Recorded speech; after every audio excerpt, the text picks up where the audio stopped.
You're listening to the Spark Your Light podcast, where my mission is to help you create a life that sparks the light inside of you. And this is episode 281, Habit-Based Goals.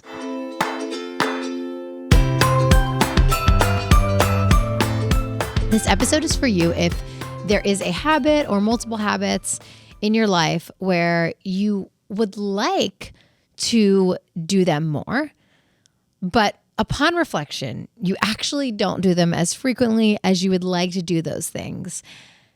And you're here because you want to improve those habits. So if that's you, this is a perfect episode. And thank you so much to SoulCycle for sponsoring today's episode.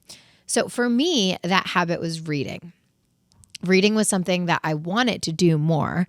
And I'm talking like physically reading a book. I do listen to a lot of audiobooks, but I really enjoy physically reading books as well.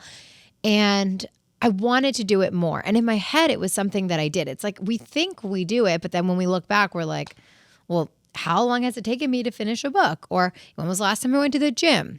So thinking about whatever that goal is for you that you would like to do more frequently, but you're currently not, what you need to do is you need to make it a habit. The reason that you're not doing it consistently is because it's not a habit, so it feels effortful. But when something becomes a habit, it doesn't feel so effortful. So I want you to think about your current habits. What are some of the things that you do pretty much every day? And maybe when you first started doing them, they felt a little bit effortful, but now they sort of just feel integrated into your life. We all have things like that already. So it makes perfect sense that you can do that same thing with the current habit that's tripping you up. But there are a couple things we can consider here to make it a little bit easier. So the first thing to consider is what complementary habits would make implementing this habit easier. So for example, with exercise, if you want to exercise in the morning, maybe laying your clothes out the night before would be super helpful. For me, having the book downstairs right by my journal so that when I walk downstairs in the morning and I make myself my coffee, I know I'm going to read and I'm going to journal and it's right there and I'm going to do it. That's super helpful. So you could think about what complementary habits make it a little bit easier. The other thing that can be helpful here is looking at habit stacking. So is there a habit you're already doing that you could just stack this one along with? So with journaling, that was a habit that I've already created. I journal, I would say every morning, Monday to Friday, and sometimes on the weekends. And it's something I just do. I like to do. I want to do it. There's no resistance or force to do it. So if I pair reading with journaling, it makes it much easier for me to actually read because I have that habit stacked. So that's something that can really help as well.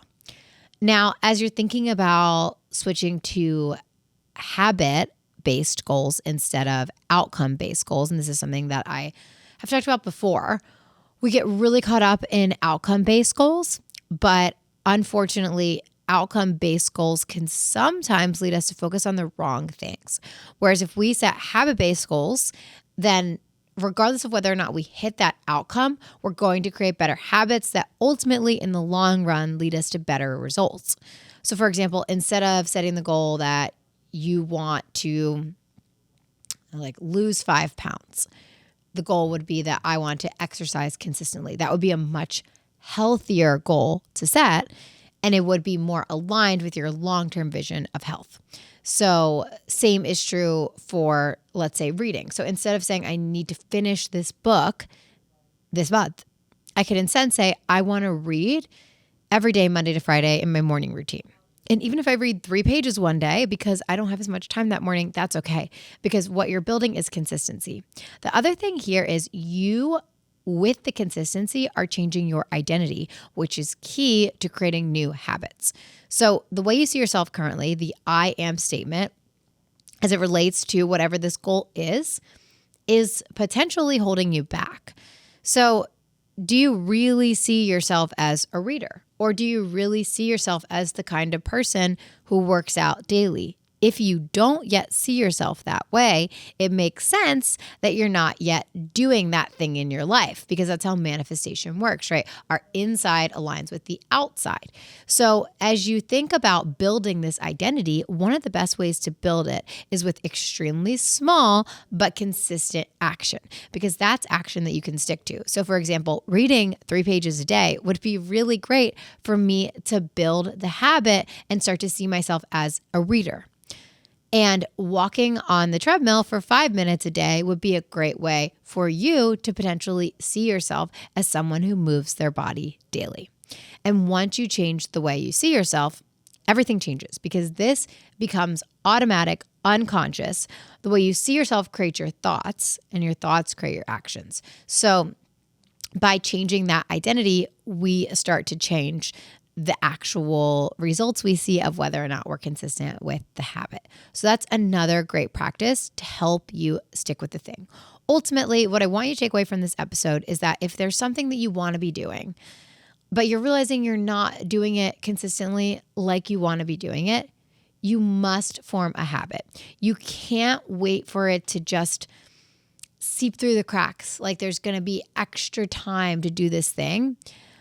It's interesting because in the main thing episode, and if you haven't caught that one, it's about focusing on the main thing that's most important. We talked about how other things can flow in, but those other things can't be top priorities that you want to do consistently and frequently. Because if you want to do it consistently and frequently, it needs to be scheduled. It needs to be on your calendar. It needs to become a habit. It needs to be something that you do automatically. So I think it's important for you to look at your life and think about, what are the differences? So what are the things that I'm okay with just flowing in? And a good question is, would I be okay if I didn't do this for a month? If the answer is yes, it's not a top priority. Like for me, I gave the example on that main thing episode of cleaning my closets. Would I be okay if I didn't clean my closets for a month? Yeah, I'd be totally fine. But would it be okay if I didn't read for a month? I'd be really disappointed. I'd be concerned. I would really want to change that. So I know that reading needs to be a habit that's built into my schedule and that I wire into my brain as something I just do. And if you're looking for more book recommendations and you still haven't read Atomic Habits by James Clear, that is a fantastic place to start on building your new habits. It is a great book. And speaking of the concept of outcome-based goals, James Clear's whole proposition of the book is continuous improvement.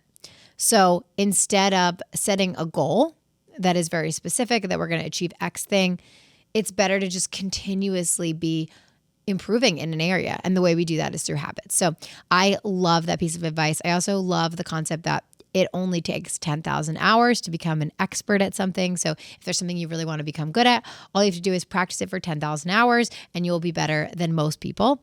And that really goes along well with James Clear's concept of continuous improvement and this whole focus we have around habit-based goals.